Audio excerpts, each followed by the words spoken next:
السلام علیکم ورحمۃ اللہ وبرکاتہ۔ شعبان 6 ہجری میں رحمت عالم صلی اللہ علیہ وسلم کو بنو کلب کی طرف ایک مہم بھیجنے کی ضرورت پیش آئی۔ یہ قبیلہ دومت الجندل کے قریب آباد تھا اور خاصا طاقتور تھا۔ حضور چاہتے تھے کہ اس مہم کی قیادت کسی ایسے شخص کے سپرد کی جائے جو تبلیغ کا فریضہ بھی بطریق احسن انجام دے، اور لڑنے بھیڑنے کی نوبت آئے تو اس سے بھی عہدہ برا ہو سکے۔ اس مقصد کے لیے حضور صلی اللہ علیہ وسلم کی نظر انتخاب اپنے ایک ایسے جانثار پر پڑی جو آغاز بعثت سے لے کر اب تک ہر موقع پر راہ حق میں اپنی جانثاری کا عملی ثبوت پیش کر چکے تھے۔ آپ صلی اللہ علیہ وسلم نے ایک آدمی بھیج کر انہیں طلب فرمایا۔ تھوڑی ہی دیر میں سرخ و سفید رنگ اور طویل قامت کے ایک باروب شخص بارگاہ رسالت میں حاضر ہوئے۔ ان کی دراز ریش اور سر پر کانوں کے نیچے تک گھنگریالے بال ان کی وجاہت کو دوبالا کر رہے تھے۔ انہوں نے آتے ہی عرض کیا، یا رسول اللہ، میرے ماں باپ آپ پر قربان، اس غلام کو کیسے یاد فرمایا؟ زہ نصیب کے کوئی خدمت اس کے سپرد فرمائی جائے۔ سرور عالم صلی اللہ علیہ وسلم نے انہیں بڑے پیار سے اپنے سامنے بٹھایا، اس مہم کی تفصیل سمجھائی اور پھر نہایت محبت اور شفقت کے ساتھ ان کا عمامہ کھول کر اپنے دست مبارک سے ان کے سر پر سیاہ عمامہ باندھا، جس کا شملہ 4 انگشت ان کی پشت پر چھوڑا۔ اس کے بعد انہیں 700 مجاہدین کا قائد مقرر فرمایا اور پھر حمد و ثنا کے بعد ان سے مخاطب ہو کر فرمایا، اللہ کی راہ میں جہاد کے لیے جاؤ، اللہ کی نافرمانی کرنے والوں سے لڑو، لیکن خیانت نہ کرنا، مسلح نہ کرنا، یعنی دشمن کی لاشوں کے ہونٹ، کان، ناک وغیرہ مت کاٹنا، اور نہ بچوں ہی کو قتل کرنا۔ یہ تم میں اللہ کا عہد اور اس کے نبی کی سیرت ہے۔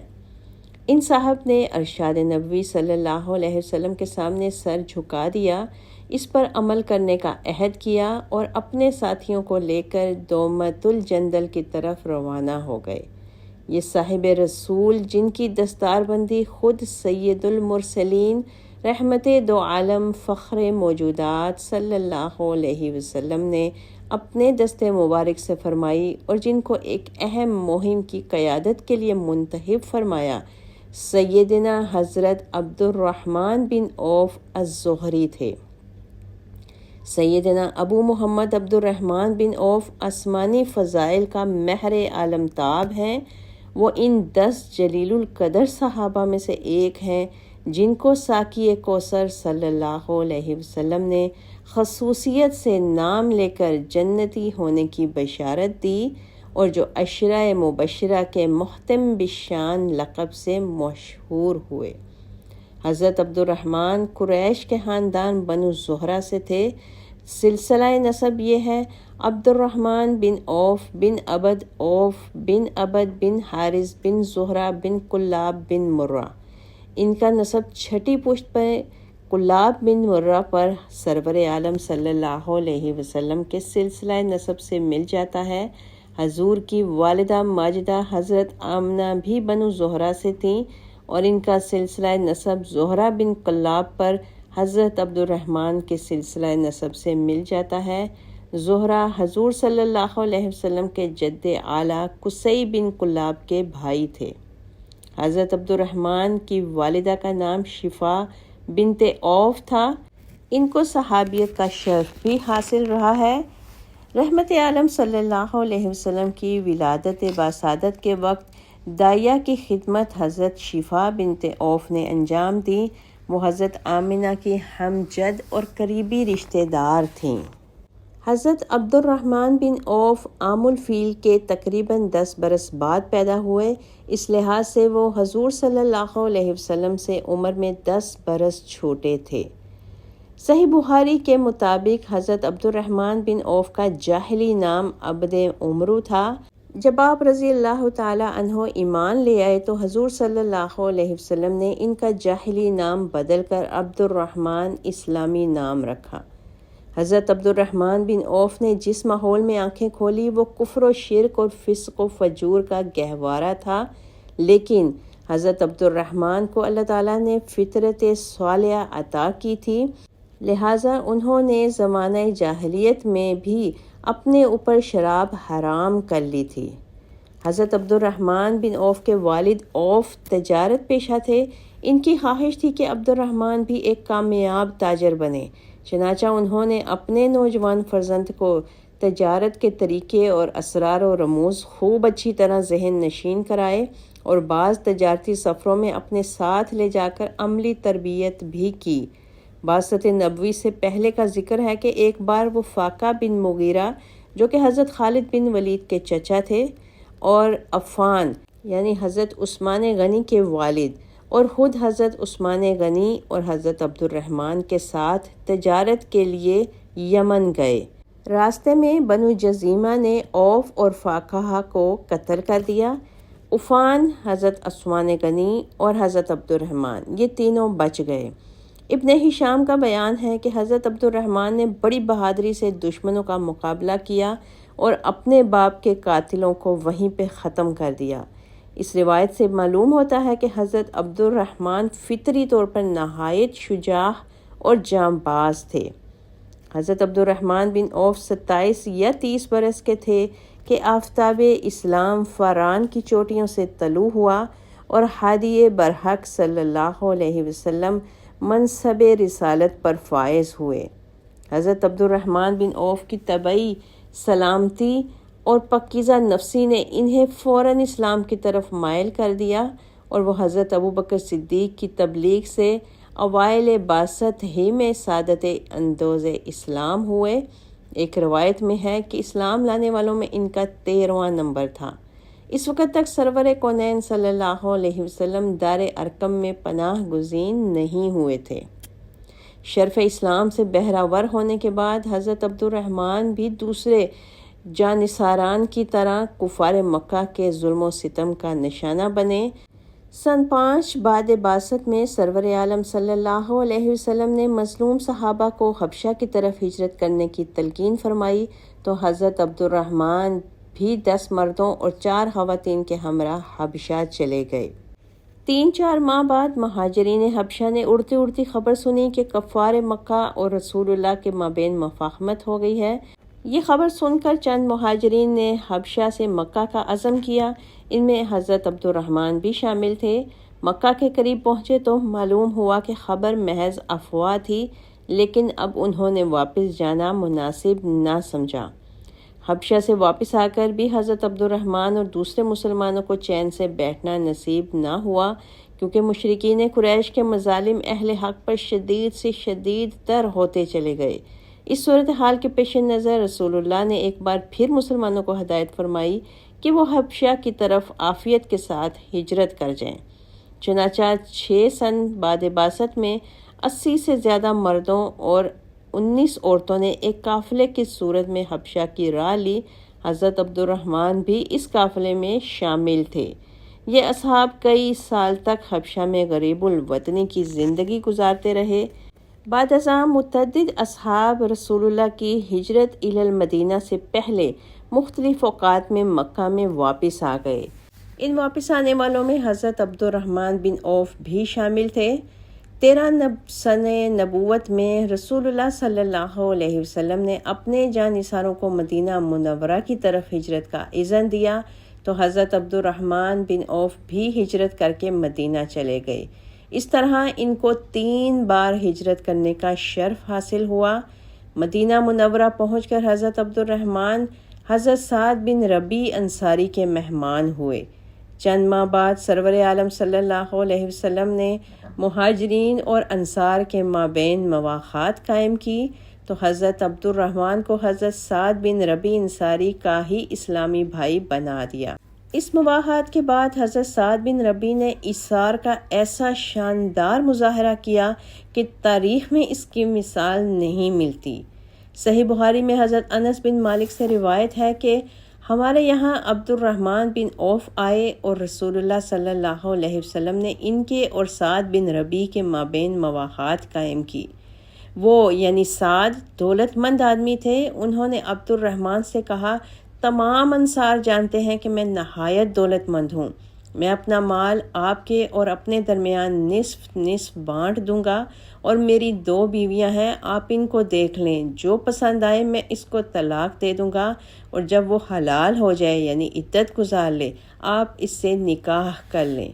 عبد الرحمن بن عوف نے کہا، اللہ آپ کے اہل و عیال اور مال و متاع میں برکت دے، مجھے ان چیزوں کی ضرورت نہیں، کیا یہاں کوئی بازار ہے جہاں تجارت ہوتی ہو؟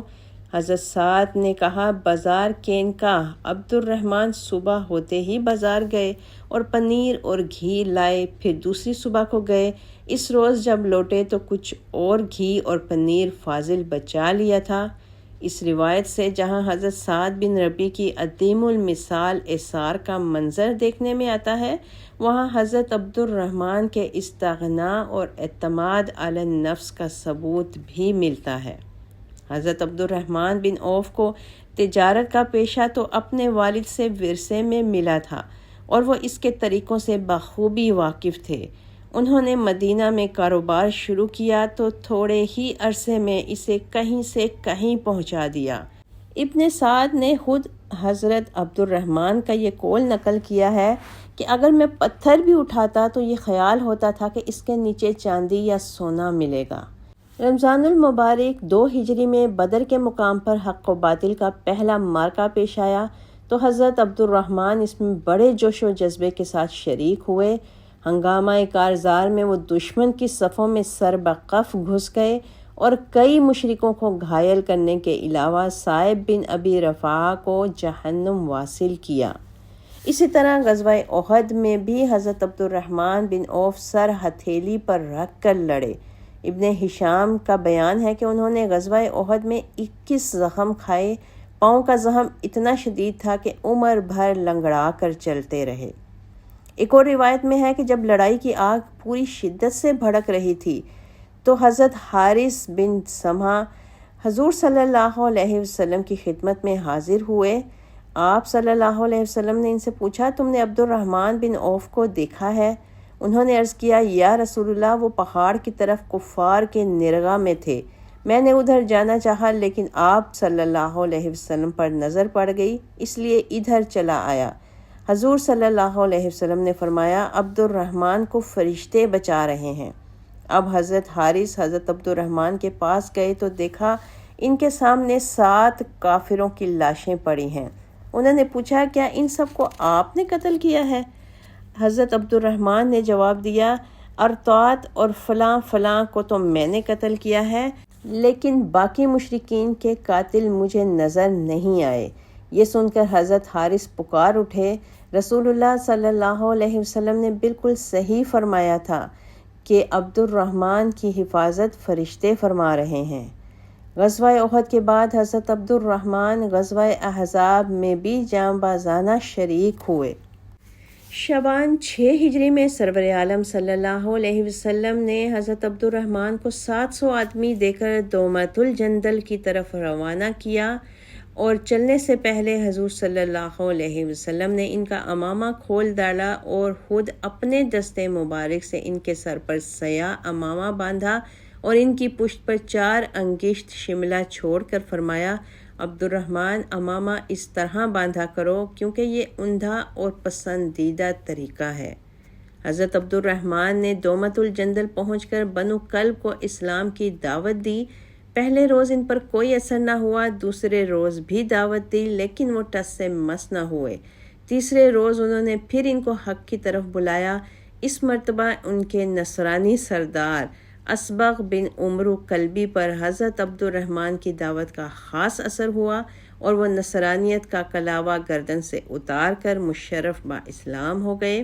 ان کے ساتھ بنو کلب کے اور بہت سے لوگ بھی ہلکا بگوش اسلام ہو گئے۔ حضرت عبد الرحمن نے سرور عالم صلی اللہ علیہ وسلم کو حضرت رافع بن کمیت کے ہاں ایک خط بھیجا جس میں آپ صلی اللہ علیہ وسلم کو اسبغ کے اسلام لانے کی اطلاع دی اور بنو کلب سے تعلقات قائم رکھنے کے بارے میں بھی دریافت کیا۔ حضور صلی اللہ علیہ وسلم نے جواباً تحریر فرمایا کہ تم اسبغ کی بیٹی سے شادی کر لو۔ حضرت عبد الرحمن نے حضور کے ارشاد کی تعمیل میں اسبغ کی بیٹی تمازر سے شادی کر لی اور ان کو رخصت کرا کے مدینہ ساتھ لے آئے۔ ربیع الاول 11 ہجری میں سرور عالم صلی اللہ علیہ وسلم کے وصال کے بعد سقیفہ بنو سعدہ میں خلافت کا قضیہ پیش آیا تو بعض روایات کے مطابق حضرت عبد الرحمن بن عوف بھی حضرت ابو بکر صدیق اور حضرت عمر فاروق کے ہمراہ وہاں تشریف لے گئے اور اس مسئلے کو حل کرنے میں پوری سرگرمی سے حصہ لیا۔ کہا جاتا ہے کہ اس موقع پر حضرت ابو بکر صدیق کی بیعت کرنے میں ان کا تیسرا نمبر تھا، یا کم از کم وہ اولین بیعت کرنے والوں میں شامل تھے۔ حضرت ابو بکر صدیق رضی اللہ تعالیٰ عنہ کے نزدیک حضرت عبد الرحمن کی بڑی قدر و منزلت تھی اور وہ اکثر اہم معاملات میں ان سے مشورہ لیا کرتے تھے۔ سن 11 ہجری میں صدیق اکبر نے حضرت عبد الرحمن کو امیر الحج بنا کر مکہ معظمہ بھیجا، اور 13 ہجری میں حضرت ابو بکر صدیق نے اپنی وفات سے پہلے حضرت عمر فاروق کو اپنا جانشین نامزد کرنا چاہا تو سب سے پہلے اس معاملے میں حضرت عبد الرحمن سے مشورہ کیا۔ انہوں نے بلا تکلف عرض کیا کہ عمر بلا شبہ اس منصب کے اہل ہیں، لیکن ان کے مزاج میں سختی ہے۔ حضرت ابو بکر صدیق نے فرمایا وہ اس لیے سخت تھے کہ میں نرم تھا، جب ان پر خلافت کی ذمہ داری پڑے گی تو خود بخود نرم پڑ جائیں گے۔ حضرت عمر فاروق رضی اللہ تعالیٰ عنہ بھی حضرت عبد الرحمن کو بہت مانتے تھے۔ جب وہ مسند نشین خلافت ہوئے تو اپنے دور خلافت میں آنے والے پہلے حج پر خود نہ جا سکے اور حضرت عبد الرحمن کو ہی امیر الحج بنا کر بھیجا۔ 13 ہجری میں اس کے بعد انہوں نے حضرت عبد الرحمن کو مجلس شورا کا مستقل رکن بنا دیا۔ عہد فاروقی کے متعدد واقعات سے پتہ چلتا ہے کہ حضرت عبد الرحمن نہایت مخلص اور صاحب الرائے مشیر خلافت ثابت ہوئے۔ 27 ذوالحجہ 23 ہجری کو حضرت عمر فاروق رضی اللہ تعالیٰ عنہ پر قاتلانہ حملے کا واقعہ پیش آیا۔ امیر المومنین نماز فجر پڑھا رہے تھے کہ ایک پارسی غلام ابو لولو فیروز نے ان پر خنجر سے حملہ کر کے شدید زخمی کر دیا۔ حضرت عمر فاروق نے زخمی ہونے کے بعد عبد الرحمن بن عوف کا ہاتھ پکڑا اور ان کو امامت کے لیے آگے بڑھایا۔ جو لوگ قریب تھے وہ سب دیکھ رہے تھے، جو دور تھے وہ یہ منظر دیکھنے سے قاصر تھے، لہٰذا صرف اتنا ہوا کہ حضرت عمر کی آواز گم پا کر لوگ چلا رہے تھے، سبحان اللہ سبحان اللہ۔ عبد الرحمن بن عوف نے ان کو ہلکی مختصر نماز پڑھائی۔ نماز سے فارغ ہونے کے بعد حضرت عبد الرحمن دوسرے لوگوں کے ساتھ زخمی امیر المومنین کو اٹھا کر ان کے گھر لے گئے۔ جب حضرت عمر فاروق کی جاں بری کی امید نہ رہی تو لوگوں نے ان سے اصرار کیا کہ منصب خلافت کے لیے کسی کو نامزد کر دیجیے۔ ان کے اصرار سے مجبور ہو کر فاروق اعظم نے ان 6 بزرگوں کے نام پیش کیے: حضرت علی، حضرت عثمان، حضرت طلحہ، حضرت زبیر، حضرت سعد بن ابی وقاص اور حضرت عبد الرحمن بن عوف رضی اللہ تعالی عنہم، اور فرمایا ان 6 آدمیوں میں سے جس کی نسبت کثرت رائے ہو اس کو خلیفہ منتخب کر لیا جائے۔ رسول اللہ صلی اللہ علیہ وسلم ان سب سے آخری وقت تک خوش رہے تھے۔ عمر فاروق رضی اللہ تعالی عنہ کی تدفین کے بعد خلافت کا مسئلہ نہایت سرگرمی سے غور و خوض شروع ہو گیا۔ پہلے 2 دن تک کوئی فیصلہ نہ ہو سکا۔ تیسرے دن حضرت عبد الرحمن نے اپنی عظیم رائے سے بزرگوں سے کہا کہ آپ امر خلافت 3 آدمیوں تک محدود کر دیں۔ اس پر حضرت سعد بن ابی وقاص حضرت عبد الرحمن کے حق میں دستبردار ہو گئے، حضرت زبیر نے حضرت علی کے حق میں اور حضرت عبد الرحمن نے حضرت عثمان کے حق میں رائے دی۔ اس کے بعد حضرت عبد الرحمن نے اپنے حق سے دستبرداری کا اعلان کر دیا اور حضرت علی اور حضرت عثمان سے پوچھا کہ آپ لوگ یہ کام یعنی انتخاب میرے متعلق کرتے ہیں؟ اللہ شاہد ہے میں تم میں سے افضل شخص کے انتخاب میں کوتاہی نہیں کروں گا۔ دونوں بزرگوں نے ان کی بات تسلیم کرنے کی حامی بھر لی۔ اس کے بعد حضرت عبد الرحمن نے دونوں بزرگوں کو الگ الگ لے جا کر ان کے فضائل و مناقب بیان کیے اور ہر ایک سے عہد لیا کہ اگر ان کو منصب خلافت دیا گیا تو وہ عدل کریں گے اور اگر ان کے مقابل کو دیا گیا تو ان کی اطاعت کریں گے۔ اس عہد و پیمان کے بعد حضرت عبد الرحمن نے ایک روایت کے مطابق مجمع عام میں ایک مؤثر خطبہ دیا اور پھر حضرت عثمان سے کہا، اے عثمان ہاتھ اٹھائیں۔ انہوں نے ہاتھ بڑھایا تو حضرت عبد الرحمن نے آگے بڑھ کر ان کی بیعت کر لی۔ اس کے ساتھ ہی تمام لوگ بیعت کے لیے ٹوٹ پڑے۔ اس کے بعد بھی امیر المومنین حضرت عثمان غنی ذو النورین نے بھی حضرت عبد الرحمن کا اعزاز و اکرام برقرار رکھا اور تمام معاملات میں ان سے مشورہ کرتے رہے۔ حضرت عثمان غنی رضی اللہ تعالیٰ عنہ کی خلافت کے ابتدائی 6 سال نہایت امن و سکون سے گزرے، لیکن پھر فتنوں کے دور کا آغاز ہو گیا۔ حضرت عبد الرحمن کی زندگی کا یہ آخری دور تھا جو انہوں نے نہایت خاموشی سے گوشہ عزلت میں گزارا۔ آخر وہ گھڑی آن پہنچی جس کو ہر ذی روح پر ایک نہ ایک دن وارد ہونا ہے۔ 31 ہجری یا 32 ہجری میں رحمت دو عالم صلی اللہ علیہ وسلم کے اس برگزیدہ جانثار نے پیک اجل کو لبیک کہا اور تقریباً 75 برس کی عمر میں اس دار فانی سے کوچ کر گئے۔ امیر المومنین حضرت عثمان غنی رضی اللہ تعالیٰ عنہ نے نماز جنازہ پڑھائی اور جنت البقیع میں مدفون ہوئے۔ سیدنا حضرت علی کرم اللہ وجہہ نے جنازہ پر کھڑے ہو کر فرمایا، عبد الرحمن جاؤ، تم نے اچھا زمانہ پایا اور فتنوں سے بچ کر چل دیے۔ سیدنا حضرت سعد بن ابی وقاص جنازے میں شریک تھے اور ساتھ ساتھ کہتے تھے، ہائے افسوس یہ پہاڑ یعنی بہت بڑا آدمی دنیا سے چل بسا۔ بعض مسلمانوں نے ان کی قبر پر خیمہ کھڑا کر دیا۔ حضرت عبداللہ بن عمر نے اسے دیکھا تو فرمایا، اس خیمے کو اکھاڑ لو، عبد الرحمن پر ان کا عمل ہی سایہ کرے گا۔ حضرت عبد الرحمن بن عوف کی ذات گرامی گوناگوں اور صاف محاسن اور فضل و کمال کی جامع تھی۔ اہل سیر نے ان کے علم و فضل، اخلاص فی الدین، تحمل شدائد، حب رسول، شوق جہاد اور انفاق فی سبیل اللہ کے علاوہ اثار، صدق و صفا، خوف الہی، وفائے عہد، رقت قلب اور ثابت الرائے ہونے کے ساتھ ساتھ امر بالمعروف اور نہی عن المنکر اور عیادت مردہ، ہمت اور شجاعت کا بڑی تفصیل سے ذکر کیا ہے۔ ان کے علم و فضل کا اندازہ اس روایت سے کیا جا سکتا ہے کہ وہ ان بزرگوں میں تھے جو عہد رسالت میں فتویٰ دیا کرتے تھے۔ حضرت عبد الرحمن بن عوف کو سرکار دو عالم صلی اللہ علیہ وسلم سے والہانہ محبت تھی۔ خود رسول اللہ صلی اللہ علیہ وسلم بھی آپ سے بے انتہا محبت کرتے تھے۔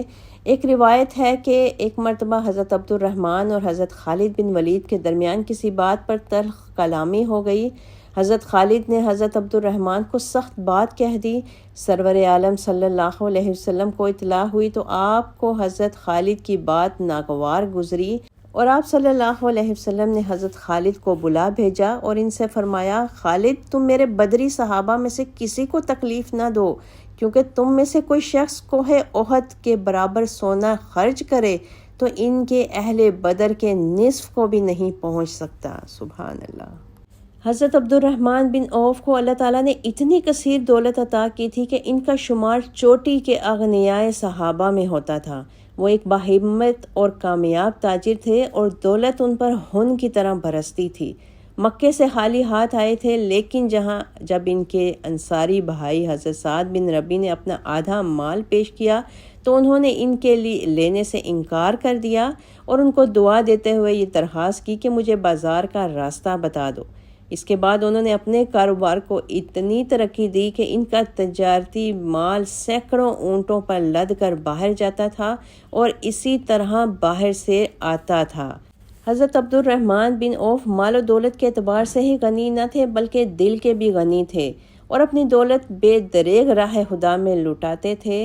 انہوں نے کئی بار 40 ہزار دینار راہ خدا میں وقف کیے اور جہاد کے لیے 500 گھوڑے اور 500 اونٹ حاضر کیے۔ سورہ برات کے نزول کے موقع پر 4000 درہم پیش کیے۔ حضرت عبد الرحمن بن عوف نے اپنی ایک زمین ایک دفعہ 40,000 دینار میں بیچی اور یہ ساری رقم فقراء بنی زہرہ میں اور اہل حاجت اور امہات المومنین میں تقسیم کر دی۔ جب ام المومنین حضرت عائشہ کے پاس حصہ پہنچا تو انہوں نے دریافت کیا کہ یہ مال کس نے بھیجا ہے۔ انہیں بتایا گیا کہ عبد الرحمن بن عوف نے زمین بیچی ہے اور مال تقسیم کیا ہے۔ حضرت عائشہ نے فرمایا کہ رسول اللہ صلی اللہ علیہ وسلم نے فرمایا تھا کہ میرے بعد تم پر یعنی امہات المومنین پر سوائے بھلے لوگوں کے اور کوئی مہربانی نہیں کرے گا۔ اللہ تعالیٰ ابن عوف رضی اللہ تعالیٰ عنہ کو جنت کی سلسبیل سے سیراب کرے۔